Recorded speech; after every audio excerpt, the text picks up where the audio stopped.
Hello students, स्वागत है आप सभी का math made easy for you YouTube channel पर। और आज हम करने वाले हैं 10th क्लास के मैथ्स का चैप्टर 3। ठीक है, इससे प्रीवियस वीडियो में मैं चैप्टर नंबर 1 और 2 कवर अप करा चुका हूं। ठीक है, जिन्होंने उन वीडियोस को नहीं देखा है उनका लिंक आपको डिस्क्रिप्शन में मिल जाएगा, वहां से आप प्रीवियस वीडियोस को देख लेना। जो आज हमें चैप्टर शुरू करना है वो है हमारा chapter number 3, pair of linear equations in two variable. ठीक है, कि दो चरों वाले रेखिक समीकरण, हिंदी में क्या होगा, दो चरों वाले रेखिक समीकरण। ठीक है, अब यहाँ पर चैप्टर को शुरू करने से पहले बिल्कुल आप दो चार बेसिक बातें समझ लीजिए, वो क्या है। तो देखिए, जैसा कि हमारे चैप्टर का नाम है pair of linear equation in two variable, सबसे पहले लीनियर इक्वेशन, ठीक है, उसके बाद टू वेरिएबल। आपको इन दो चीजों को ध्यान रखना है। ठीक है, एक तो लीनियर इक्वेशन होनी चाहिए और उसमें टू वेरिएबल होने चाहिए। ठीक है, अब ये मैं आपको बता चुका हूं कि इक्वेशन क्या होती है, पॉलिनोमियल क्या होता है। ठीक है, इक्वेशन क्या होती है हमारी, अगर आपको कभी इक्वेशन और पॉलिनोमियल में कंफ्यूजन है, ठीक है, तो उस पर भी मैं एक वीडियो बना चुका हूं। ठीक है, तो इक्वेशन क्या होती है, जिसमें हमें दो क्वांटिटीज होती है, मतलब ये मान के चलिए कि बेसिकली इक्वेशन वो होती है जिसमें लेफ्ट हैंड साइड और राइट हैंड साइड होती है। ठीक है, बीच में इक्वल्स टू लगा मिलेगा, वही हमारी इक्वेशन होती है। ठीक है, अब यहां पर देखिए, टू वेरिएबल में हमें पढ़ना है लीनियर इक्वेशन को। लीनियर हिंदी में क्या होता है, रेखिक समीकरण। ठीक है, और टू वेरिएबल मतलब दो चर होने चाहिए। ठीक है, तो सबसे पहले तो आप ये देखिए कि इसकी जो स्टैंडर्ड फॉर्म होती है वो क्या होती है। ठीक है, तो स्टैंडर्ड फॉर्म होती है ax plus by plus c equals to 0। ठीक है, इसकी स्टैंडर्ड फॉर्म क्या होती है, ax plus by plus c equals to 0 होती है। ठीक है स्टूडेंट्स, अब आपको ध्यान रखना, x के साथ में हमेशा क्या होता है, a होता है, y के साथ में b होता है और c हमारी कांस्टेंट टर्म होती है। ठीक है, अब यहां पर हमारे दो वेरिएबल कौन कौन से हैं, एक तो x और एक y हमारा क्या है, वेरिएबल्स हैं। ठीक है, a b c जो होते हैं वो हमारे कोफिशिएंट होते हैं। ये मैं काफी बार बता चुका हूं कि वेरिएबल क्या है, कोफिशिएंट क्या है। ठीक है, अब जैसे मान लीजिए कि x के साथ a है, y के साथ b है हमारा। ठीक है, एग्जाम्पल के तौर पे मैं एक इक्वेशन लिख देता हूं, जैसे मैंने लिख दिया 2x plus 3y plus 8 equals to 0। ठीक है, तो यहां पर देखिए, जो मेरा x है और जो y है ये हमारे क्या है, वेरिएबल्स हैं। ये हमारे क्या है, वेरिएबल्स है, जिसको हम क्या बोलते हैं हिंदी में, चर बोलते हैं। ठीक है, और जो भी ये हमारे 2 हैं, 3 हैं, 8 हैं, ये हमारे क्या हैं, कोफिशिएंट्स हैं। ठीक है स्टूडेंट्स, ये हमारे क्या होते हैं, कोफिशिएंट्स होते हैं। ये हमारे कोफिशिएंट, जैसे 2, 3 और 8, ये क्या है, मेरे कोफिशिएंट है। जैसे ये कौन कौन सी वैल्यूज हैं, a b और c की वैल्यूज हैं हमारी 2, 3 और 8, तो ये हमारे क्या है, कोफिशिएंट है। ठीक है स्टूडेंट्स, अब आपको एक चीज हमेशा याद रखनी है, वो क्या याद रखनी है कि जब कभी भी हमारे पास ax plus by plus c equals to 0 होता है, तो यहां पर कभी भी ना तो a इक्वल्स टू 0 हो सकता है और ना b इक्वल्स टू 0 हो सकता है। तो a भी नॉट इक्वल्स टू 0 होता है, b भी नॉट इक्वल्स टू 0 होता है। इसका कारण क्या है, अब मान लीजिए a की वैल्यू 0 हो गई, मान लीजिए यहां पर मैंने 2x लिखा है और 2 की जगह मैं 0 लिख देता हूं, तो यहां पर क्या होगा, फिर देखिए 0 गुना x, 0 के साथ x की मल्टीप्लाई होगी तो क्या बन जाएगा, 0 बना देगा। ठीक है, अब मान लीजिए b की वैल्यू 0 नहीं हो सकती, तो मतलब 3 की जगह 0 नहीं आ सकता, 3 की जगह 0 आ गया तो 3 और y की मल्टीप्लाई होगी, ये भी 0 बन जाएगा। तो मान लीजिए एक वैल्यू 0 बन गई और मेरे पास सिर्फ x है, तो ये तो 1 वेरिएबल हो गया ना, 2 वेरिएबल कहाँ रहा। ठीक है, तो आपको एक चीज याद रखनी है, जब कभी भी हमारी लीनियर इक्वेशन इन 2 वेरिएबल्स होती है तो वहां पर a और b की वैल्यू कभी भी 0 नहीं हो सकती। c 0 भले ही हो सकता है, क्योंकि c जो होती है वो हमारी कांस्टेंट टर्म होती है। c जो होती है हमारी कांस्टेंट टर्म होती है, अचर होता है ये। ठीक है, ये कांस्टेंट होती है, इसकी वैल्यू भले ही 0 हमारी हो सकती है। ठीक है स्टूडेंट्स, तो आपको ध्यान रखना है ax plus by plus c equals to 0 हमारी स्टैंडर्ड फॉर्म होती है, a और b कभी भी 0 के इक्वल नहीं हो सकते। ठीक है स्टूडेंट्स, अब जल्दी से एक बार इस चीज को उतार लीजिए, फिर हम आगे कंटिन्यू करते हैं। तो स्टूडेंट्स, आपको समझ में आ गया होगा कि स्टैंडर्ड फॉर्म क्या होती है। ठीक है, a और b इक्वल्स टू 0 क्यों नहीं हो सकते। अब अगला स्टेप हमारा आता है, अगली चीज जो आपको समझनी वो ये समझनी है कि कोई भी जब लीनियर इक्वेशन इन 2 वेरिएबल होती हैं, उसके सॉल्यूशन का मतलब क्या है, उसके हल, उसके सॉल्यूशन जो है वो क्या होते हैं, एक्चुअल में वो है क्या। ठीक है, तो ये बहुत ही सिंपल है, कोई भी जब लीनियर इक्वेशन होती है मेरे पास, ठीक है, तो एक इक्वेशन में x और y निकालना मुश्किल होता है, ठीक है, एक इक्वेशन से नहीं निकाल सकते हम, तो इसलिए हमेशा हमें दो लीनियर इक्वेशन बनानी पड़ती है, उन दोनों को सोल्व करने पर x और y की वैल्यू निकलती है, ठीक है, वो x और y की वैल्यू ही हमारी सॉल्यूशन होती है। जी हाँ स्टूडेंट्स, तो सॉल्यूशन और कुछ नहीं होता, x और y की जो भी वैल्यू होती है वही हमारी क्या कहलाती है, सॉल्यूशन कहलाती है, हल कहलाती है। ठीक है स्टूडेंट्स, अब एक चीज आपको और ध्यान रखनी है, क्या ध्यान रखनी है कि जो भी एक्स वाई की ये वैल्यूज होती हैं, जो भी एक्स वाई की वैल्यू होंगी, ठीक है, वो हमेशा जो भी मैं ग्राफ बनाते हैं, जब भी ग्राफ बनेगा वो जो वैल्यूज हैं वो कहीं ना कहीं उस लाइन पे लाई करती हैं। मतलब क्या है अब इस चीज का, मान लीजिए कि मैंने एक ग्राफ बनाया, ठीक है, ये देखिए, ये एक्स एक्सिस होता है, ये वाई एक्सिस, ये एक्स डैश, ये वाई डैश, ठीक है। अब देखिए, मान लीजिए मैंने एक linear equation in two variable का एक ग्राफ बनाया है, जैसे एक स्ट्रेट लाइन बनेगी, ठीक है।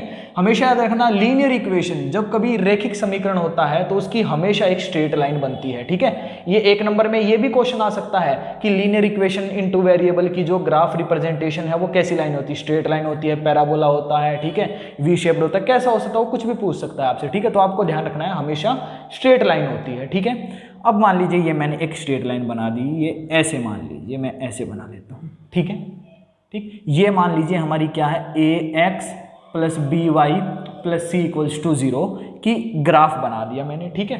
अब इस ग्राफ के किसी भी पॉइंट पर, मान लीजिए मैंने ये पॉइंट लिया, तो यहाँ से कुछ ना कुछ x की वैल्यू होगी, कुछ ना कुछ y की, मतलब ये x और y की वैल्यूज होंगी, ठीक है। यहाँ पर भी मान लीजिए कुछ ना कुछ ये किसकी वैल्यू होंगी, x और y की वैल्यूज होंगी, ठीक है। तो जो भी यहाँ से ये x और y की वैल्यू जो सॉल्यूशन होता है, वो सॉल्यूशन हमेशा इस लाइन पे लाए करता है, ठीक है। मतलब कि जो भी एक्स वाई की वैल्यू निकलती, जो भी हमारा सॉल्यूशन होता है, वो एक्चुअल में ग्राफ में जब आएगा तो इस लाइन के ऊपर ही आएगा, ठीक है। ऐसा नहीं हो सकता कि हमने एक्स और वाई की वैल्यू निकाली है और वो इस ग्राफ की है ही नहीं, वो इस लाइन की है ही नहीं, ठीक है। तो जब कभी भी कोई भी जब सॉल्यूशन होता है वो हमेशा और हमेशा इस लाइन पे लाए करता है, ठीक है। ये चीज आपको क्लियर हो गई, ठीक। अच्छा, अब इसके बाद हम बात करते हैं कि सॉल्यूशन को मेथड क्या क्या हो सकते हैं सॉल्व करने के, ठीक है। तो एक बार आप जल्दी से इसको उतारिए, फिर हम मेथड्स की बात करते हैं। तो स्टूडेंट्स, किसी भी linear equation in two variable को, रेखिक समीकरण को सॉल्व करने के हमारे पास दो मेथड होते हैं, ठीक है। और वो दो मेथड कौन से होते हैं, एक हमारे पास मेथड होता है उसको एल्जेब्रिकली सॉल्व करने का, एल्जेब्रिक मेथड। दूसरा मेथड होता है उसका ग्राफ बना के सॉल्व करने का, जिसको हम बोलते हैं ग्राफिकल मेथड, ठीक है। तो अगर मेथड्स को कैटेगराइज किया जाए तो हमारे पास दो मेथड आते हैं, एक होता है एल्जेब्रिक, दूसरा होता है ग्राफिकल, ठीक है। अब एल्जेब्रिक और ग्राफिकल मेथड में क्या क्या चीजें आती है, अब उसको देखिए। एल्जेब्रिक का मतलब होता है, पहले मतलब समझिए, एल्जेब्रिक का मतलब होता है उसकी क्या बना के, इक्वेशन बना के, ठीक है, इक्वेशन बना के उसको सॉल्व करेंगे तब एक्स वाई की वैल्यूज निकलेंगी, ठीक है। ग्राफिकली का मतलब क्या है कि उसके ग्राफ बना के जो हमें सॉल्यूशन पता चलेंगे, ठीक है। ग्राफ बनाने के बाद जो लाइंस एक दूसरे को किसी पॉइंट पर काटेंगी तो वहां हमें पता चल जाएगा, ठीक है। अब देखिए, इसमें सबसे पहला मेथड जो हमारा आता है वो कौन सा आता है, सब्स्टिट्यूशन, ठीक है स्टूडेंट्स, सब्स्टिट्यूशन मेथड आता है सबसे पहले। दूसरे नंबर पर हमारा मेथड आता है एलिमिनेशन मेथड, ठीक है। तीसरे टाइप का हमारा जो मेथड आता है वो आता है क्रॉस मल्टीप्लिकेशन, क्रॉस मल्टीप्लिकेशन, ठीक है स्टूडेंट्स। सब्स्टिट्यूशन, एलिमिनेशन और क्रॉस मल्टीप्लिकेशन, यहां पर हमारे पास तीन तरीके के मेथड आते हैं, ठीक है। यहां पर कौन कौन सी लाइंस, जो देखो, अगर ग्राफ मुझे बनाना है तो लाइंस के अकॉर्डिंग देख के मुझे पता चलेगा, ठीक है। तो सबसे पहली जो हमारा ग्राफिकली क्या होता है, ग्राफिकली हमारा आएगा सबसे पहले, जैसे यहां पर मैं लिख सकता हूं क्या, इंटरसेक्टिंग, बिल्कुल यहां पर क्या आ जाएगा, इंटरसेक्टिंग लाइंस, ठीक है। दूसरा क्या होगा, coincident line, coincident lines. Third हमारा होता है पैरेलल लाइंस, थर्ड हमारा क्या होगा, पैरेलल लाइंस, ठीक है। थर्ड हमारा क्या आ जाएगा, पैरेलल लाइंस आ जाएगा। अब ये है क्या, मतलब इंटरसेक्टिंग होता है प्रतिच्छेदी रेखाएं, हिंदी में क्या होता है, प्रतिच्छेदी रेखाएं। कोइंसिडेंट मतलब जो क्या होती है, एक दूसरे के ऊपर जो लाइनें बनी होती है, ठीक है, समपाती रेखाएं जिनको बोलते हैं हिंदी में, ठीक है। ये क्या होता है, प्रतिच्छेदी रेखाएं, ये क्या होता है, समपाती रेखाएं, ये क्या होती है, समांतर रेखाएं, ठीक है स्टूडेंट्स। तो ये कैसी होती है, इंटरसेक्टिंग, प्रतिच्छेद जो करती है एक दूसरे को, मतलब जब लाइनें ऐसे बनेगी, जैसे दो लाइनें हैं वो ऐसे बन गई, जहां पर वो दोनों काटेंगी वो हमारा क्या हो जाएगा, सॉल्यूशन हो जाएगा, ठीक है। कोइंसिडेंट लाइन जो एक दूसरे के ऊपर से जाती है, जैसे एक लाइन ये बनाई मैंने, दूसरी लाइन ठीक इसी के ऊपर से चली गई, ठीक है, दूसरी लाइन जो है वो ठीक इसी के ऊपर से चली गई, तो ये हमारा क्या होता है, ये हमारा होता है कोइंसिडेंट लाइन, मतलब एक दूसरे के ऊपर से जो लाइनें चली जाती है, ठीक है। थर्ड आता है पैरेलल लाइन, पैरेलल लाइन मतलब जो एक दूसरे को टच नहीं करेंगे, ठीक है। अब इसमें जो कंडीशंस जो होती है वो भी मैं अभी बताऊंगा, लेकिन आप अभी सिर्फ मेथड समझिए कि मेथड्स दो टाइप के होते हैं, एल्जेब्रिकली और ग्राफिकली। एल्जेब्रिकली में 3 टाइप के मेथड आते हैं, सब्स्टिट्यूशन, एलिमिनेशन, क्रॉस मल्टीप्लिकेशन, ठीक है। और ग्राफिकली में कौन कौन से होते हैं, इंटरसेक्टिंग लाइन, कोइंसिडेंट लाइन और पैरेलल लाइंस, ठीक है स्टूडेंट्स। अब आप जल्दी से एक बार ये मेथड्स उतार लीजिए, फिर कंडीशंस मैं आगे बताऊंगा, ठीक है, कंडीशंस मैं आपको आगे बताऊंगा। फिलहाल मैं आपको क्वेश्चंस 3.1 के क्वेश्चन से शुरू करते हैं, ठीक है, जल्दी से एक बार इसको उतार लीजिए। तो स्टूडेंट्स अब हमारे पास है एक्सरसाइज 3.1 का पहला क्वेश्चन। अब ये क्वेश्चन देखिए आप, क्वेश्चन में क्या है, Aftab tell his daughter 7 years ago I was 7 times as you old as you were then, ठीक है, कि आफ्ताब ने अपनी बेटी से कहा कि 7 साल पहले, ठीक है, क्या बोल रहा है, देखो 7 years ago, 7 साल पहले, I was 7 times as old as you were then, कि मैं तुमसे 7 साल बड़ा था, 7 times old, मैं तुमसे 7 गुना बड़ा था, ठीक है, सॉरी 7 गुना बड़ा था। ऑल्सो 3 years from now, अब से 3 साल बाद, ठीक है, 3 years from now, अब से 3 साल बाद, I shall be thrice 3 times as old as you will be, मैं तुमसे 3 गुना बड़ा हो जाऊंगा, ठीक है।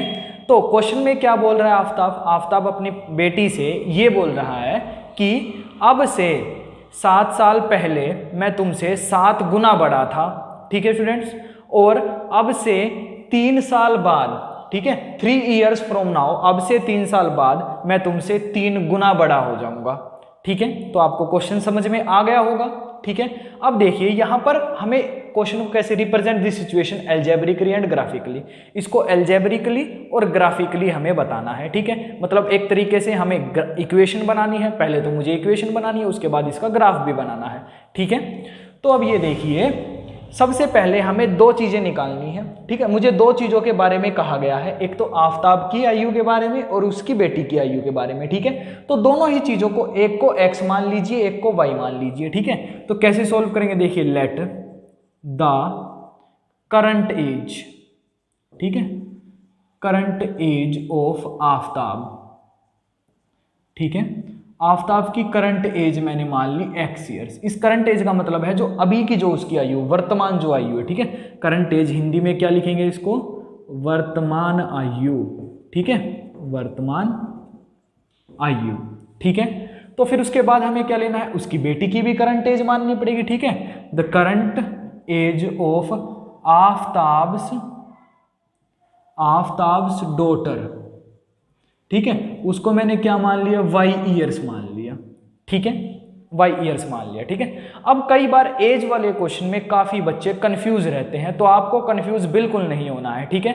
अब ये देखिए वो बात कब की कर रहा है, 7 साल पहले की, ठीक है। कई बच्चे क्वेश्चन पढ़ के भी कंफ्यूज हो जाते हैं कि वो कब की बात कर रहा है, पहले की बात कर रहा है, बाद की बात कर रहा है। हिंदी में तो हमें पढ़ते ही समझ में आ जाता है, इंग्लिश में कंफ्यूजन होती है, ठीक है। अब इंग्लिश में जब आप बोर्ड के पेपर देंगे तो वहां पर इंग्लिश हिंदी दोनों में होता है, लेकिन आप सिर्फ इंग्लिश में पढ़ के भी जल्दी से उसको कैसे समझ सकते हैं। अब ये चीज देखिए कि जब मैं पास्ट की बात करूंगा कि 7 साल पहले, तो वहां पर देखिए उसने वॉज का यूज किया है, देखिए स्टूडेंट्स, उसने वॉज का यूज किया ना, वॉज मतलब वो पहले की बात कर रहा है, पास्ट की बात कर रहा है। और उसके बाद नीचे आइए, 3 years from now, आई शैल किस में यूज होता है, फ्यूचर में। विल किस में यूज होता है, फ्यूचर में, मतलब वो कब की बात कर रहा है, आने वाले टाइम की बात कर रहा है, ठीक है। तो आप कंफ्यूजन नहीं होगी आपको, ये 2 पॉइंट्स बिल्कुल छोटे से बेसिक पॉइंट है, इनको ध्यान रखिएगा, ठीक है।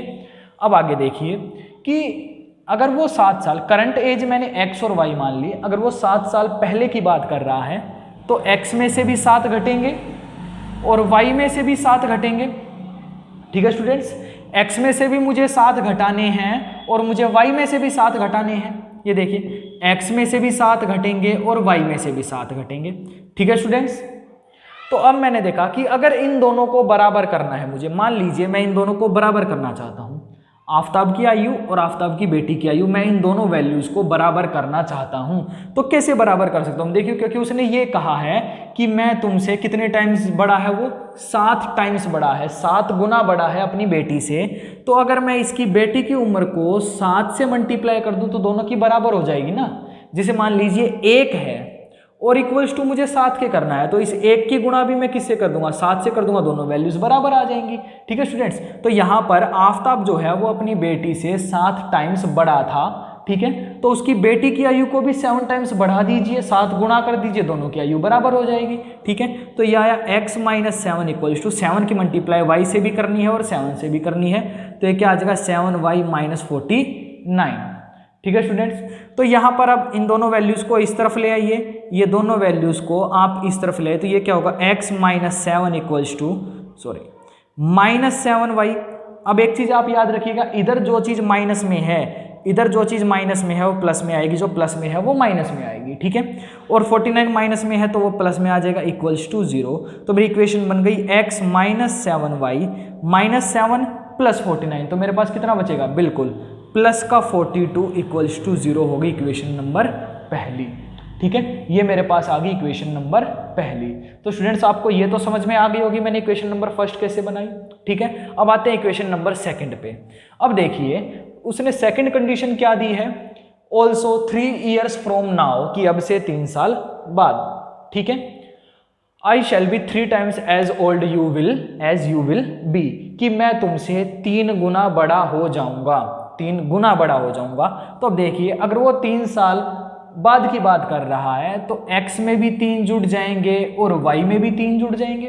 ठीक है, अगर अब उनकी करंट वर्तमान आयु x साल है, ठीक है, x वर्ष है। ठीक है, अगर मैं 3 साल बाद की बात करता हूं तो x में भी 3 जुड़ेंगे, y में भी 3 जुड़ेंगे। ठीक है स्टूडेंट्स, तो x में भी 3 जुड़े, y में भी 3 जुड़े। अगर मैं इनको अब बराबर करना चाहता हूं तो आफताब कितने गुना है? ये देखिए 3 टाइम्स है, 3 गुना है। ठीक है, तो अगर उसकी बेटी की और आफताब की आयु मुझे सेम करनी है तो उसकी बेटी की आयु को, बिल्कुल सही बताया आपने, 3 से मल्टीप्लाई कर देंगे, दोनों की आयु बराबर हो जाएगी। ठीक है, तो मेरे पास आ जाएगा x plus 3 equals to 3y plus 9। दोनों वैल्यूज को इस तरफ ले आइए, x प्लस 3, ये दोनों ही वैल्यू प्लस की हैं, ये भी माइनस में आएगा, 9 भी माइनस में आएगा, इक्वल्स टू 0। तो मेरे पास इक्वेशन बनेगी x minus 3y minus 6 equals to 0, equation number second. ये मेरे पास क्या हो जाएगी? इक्वेशन नंबर सेकंड हो जाएगी, x minus 3y minus 6 equals to 0। ठीक है स्टूडेंट्स, विजिबल तो होगा आपको, ये क्या होगी? हमारी सेकंड इक्वेशन हो गई। तो अब ये मैंने एल्जेब्रिकली तो सॉल्व कर लिया।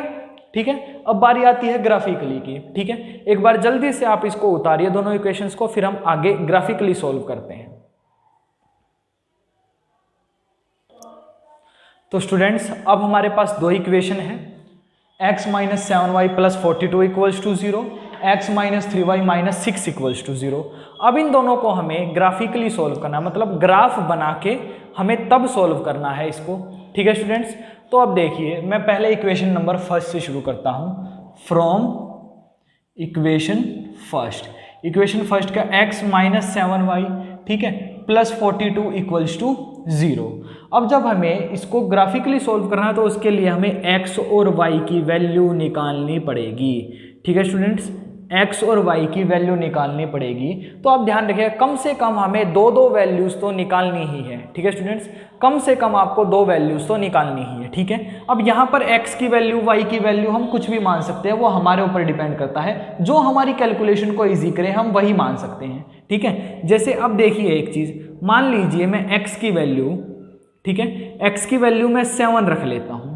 ठीक है, तो x की वैल्यू मैंने यहाँ पे 7 रखी, तो देखो इसको सोल्व करके देखिए। अब x की वैल्यू 7 रखी है तो 7 minus 7y plus 42 equals to 0। तो मेरे पास 7 और 42 जुड़ जाएंगे, तो minus 7y plus 49 equals to 0। तो माइनस 7y, ये 49 उधर जाके कैसे हो जाएगा? माइनस का, तो इक्वल्स टू माइनस में माइनस में 49 आ जाएगा। अब y की वैल्यू क्या आएगी, ये देखिए y की वैल्यू क्या आएगी, यहाँ पर लिख देता हूँ मैं इसको, y इक्वल्स टू ये क्या आएगा मेरे पास -49 अपॉन -7, दोनों को काटूंगा तो 7 7 जा 49, तो y की वैल्यू आ गई 7। बिल्कुल स्टूडेंट्स, तो y की वैल्यू भी मेरे पास 7 आ गई। ठीक है, अब मान लीजिए एक और वैल्यू मैं मान लेता हूँ। ठीक है, मान लीजिए मैंने x की वैल्यू, ठीक है, अब यहाँ पर देखो मैंने x की वैल्यू मानी है, आप y की वैल्यू भी मान सकते हैं, उससे कोई फर्क नहीं पड़ता, चाहे आप x की वैल्यू माने चाहे y की वैल्यू माने, जो आपको वैल्यू लेनी है आप वही ले सकते हैं। एक बार मैंने x की वैल्यू ली, अब मैं मान लेता हूँ कि अब मैं y की वैल्यू ले लेता हूँ। ठीक है, अब देखिए मान लीजिए मैं y की वैल्यू ले लेता हूँ 3। ठीक है, y की वैल्यू मैंने 3 ले ली, या मान लीजिए कुछ और बड़ी वैल्यू ले ताकि हमारी कैलकुलेशन थोड़ी सी कम रहे, या देखिए y की वैल्यू मान लीजिए मैंने 5 ले ली। ठीक है, अब y की वैल्यू 5 लेने से क्या हुआ, देखिए इक्वेशन क्या है मेरे पास, x - 7, साथ में y है मतलब मल्टीप्लाई है, तो 7 की मल्टीप्लाई किससे होगी 5 से, प्लस में मेरे पास 42 इक्वल्स टू 0 है, तो ये क्या होगा x - 35 प्लस 42 इक्वल्स टू 0, तो x ये कितना बच गया -35 प्लस 42 प्लस का 7 इक्वल्स टू 0, तो x की वैल्यू आ जाएगी -7, तो ये आ गई -7। ठीक है स्टूडेंट्स, ऐसे ही आपको दूसरे में सोल्व करना है। ठीक है, अब यहाँ पर देखिए, अब मैं यहाँ पर कर देता हूँ इसको, ये देखिए फ्रॉम इक्वेशन सेकंड क्या है, x - 3y - 6 इक्वल्स टू 0। इसमें भी हमें x और y की वैल्यू पुट करनी पड़ेगी। ठीक है, x और y की वैल्यू पुट करनी पड़ेगी। ठीक है, अब आप एक चीज ये समझिए कि जब कभी हम जल्दी से अगर इक्वेशंस की ग्राफ बनाना चाहते हैं, ठीक है, तो उसको किस तरीके से बनाना है। ठीक है, अगर आप बिल्कुल जल्दी से ग्राफ बनाना चाहते हैं, जल्दी से वैल्यूज निकालना चाहते हैं, तो सबके लिए सबसे पहले आपको करना क्या है, एक बार x को 0 मान लीजिए, एक बार y को 0 मान लीजिए। ठीक है, बिल्कुल सिंपल हो जाएगा। एक बार क्या करना है, x को 0 मानना है, एक बार y को 0 मानना है। ठीक है, अब देखिए x 0 मानना है, तो मैंने 0 - 3y - 6 इक्वल्स टू 0, तो क्या बचेगा -3y - 6 इक्वल्स टू 0, 6 उधर जाएगा तो -3y इक्वल्स टू 6 हो जाएगा, प्लस का क्योंकि इधर जाके क्या हो जाएगी, प्लस की वैल्यू हो जाएगी। ठीक है स्टूडेंट्स, तो y की वैल्यू क्या आ जाएगी 6 अपॉन -3, 6 3 2 जा 6, और माइनस ऊपर जाएगा तो y की वैल्यू आ गई -2, तो y आ गई -2। ठीक है, अब आगे देखिए, जब मैंने y को 0 माना है तो क्या होगा, x -3 की किससे मल्टीप्लाई होगी, जो मैंने y की वैल्यू मानी है। ठीक है, क्या मैंने 0 मानी है, -6 इक्वल्स टू 0, तो ये क्या होगा x 3 × 0 0, खत्म हो जाएगा। ठीक है, -6 इक्वल्स टू 0, तो x की वैल्यू क्या आ जाएगी 6, तो ये आ गई 6। देखिए स्टूडेंट्स, जब हम x और y की वैल्यूज 0 0 रख के करते हैं तो कैलकुलेशन थोड़ी सी सिंपल हो जाती है, जल्दी वैल्यूज निकल के आ जाती है, और उससे ग्राफ बनाना भी इजी ही होता है। ठीक है, एक बार आप जल्दी से ये उतार लीजिए, फिर हम अब इसका ग्राफ बनाते हैं। तो स्टूडेंट्स, अब हमें बनाना है ग्राफ। ठीक है, अब ये हमारा फाइनल स्टेप है इस क्वेश्चन का। ठीक है, अब मुझे इसका ग्राफ बनाना है, तो ग्राफ बनाने के लिए आप सबसे पहले वैल्यूज को एक बार ध्यान से देखिए। x की वैल्यू यहाँ पर 7 है, -7 0 6, मतलब x की वैल्यू पॉजिटिव में सबसे ज्यादा 7 गई है और माइनस में भी 7 ही गई है। y की वैल्यू प्लस में है 7 5, मतलब मैक्सिमम प्लस में कितनी गई है 7 तक, और माइनस में कहाँ तक गई है -2 तक। तो जितने तक आपकी वैल्यू गई है उतने तक ही ग्राफ को हम बना सकते हैं, उससे ज्यादा बनाने की जरूरत नहीं होती। तो ये देखिए, अब यहाँ पर मैं ग्राफ बनाना शुरू करता हूँ। ये बीच में 0 1 2 3 4 5 6 और 7। ठीक है, अब इधर देखिए -1 -2 -3 -4 -5 -6 और -7। ठीक है, ये हमारे पास x एक्सिस होता है, ये x डैश होता है, ये y होता है, ये y डैश होता है। इधर 1 2 3 4 5 6 7। ठीक है, इधर मेरा -1 -2 -3, वैल्यू हमारी सिर्फ -2 तक ही गई है। ठीक है, सबसे पहली इक्वेशन मैंने उठाई 7 और 7, x की वैल्यू भी 7 y की वैल्यू भी 7। देखिए यहाँ से हम जाएंगे और यहाँ से यहाँ जाएंगे तो ये वैल्यू आएगी, ये पॉइंट आएगा मेरे पास 7 और 7। ठीक है, दूसरा क्या है -7 और 5, -7 और 5 है। ठीक है स्टूडेंट्स, तो ये रहा -7 और y की वैल्यू क्या है 5 है। ठीक है, तो ये x की वैल्यू -7 है और y की वैल्यू जो है मेरी 5 है, तो पॉइंट यहाँ आ जाएगा x की वैल्यू -7 y की 5। तो आप इन दोनों पॉइंट्स को, एक इस पॉइंट को और एक इस पॉइंट को ऐड ऑन कर दीजिए, तो ये हमारी बन जाएगी एक लाइन। ठीक है, अब दूसरी की बारी आती है, x की वैल्यू 0 y की -2। जब x की वैल्यू 0 होती है पॉइंट सिर्फ y पे रहता है। ठीक है, मतलब पॉइंट सिर्फ y पे रहेगा, कहाँ, यहां पर। x की वैल्यू 0 y की वैल्यू -2। ठीक है, दूसरा क्या है, x की वैल्यू 6 y की 0। जब y की वैल्यू 0 होती है पॉइंट सिर्फ x एक्सिस पे रहता है। ठीक है, तो पॉइंट सिर्फ यहां रहेगा 6 पर, तो ये क्या है 6 और 0। अब इन दोनों पॉइंट्स को ऐड ऑन कर दीजिए, ये देखिए ये बन गई मेरी लाइन। ठीक है, ठीक है, तो ये हमारी कौन सी लाइन है, कौन सी इक्वेशन की लाइन है। यहां पर आप इक्वेशन भी लिख सकते हैं, जैसे x - 7y + 42 = 0। ठीक है, ये हमारी किस लाइन, किस इक्वेशन का ग्राफ है, ये देखिए x - 3y - 6 = 0। ये देखिए। ठीक है, यहां पर बनाने में थोड़ी सी गड़बड़ हो सकती है। ठीक है, और सॉल्यूशन जो हमें करना है वो इसी तरीके से करना है। ठीक है स्टूडेंट्स, अगले क्वेश्चन में हम मिलेंगे नेक्स्ट क्लास में। ठीक है, जब तक आप इनकी प्रैक्टिस करिएगा।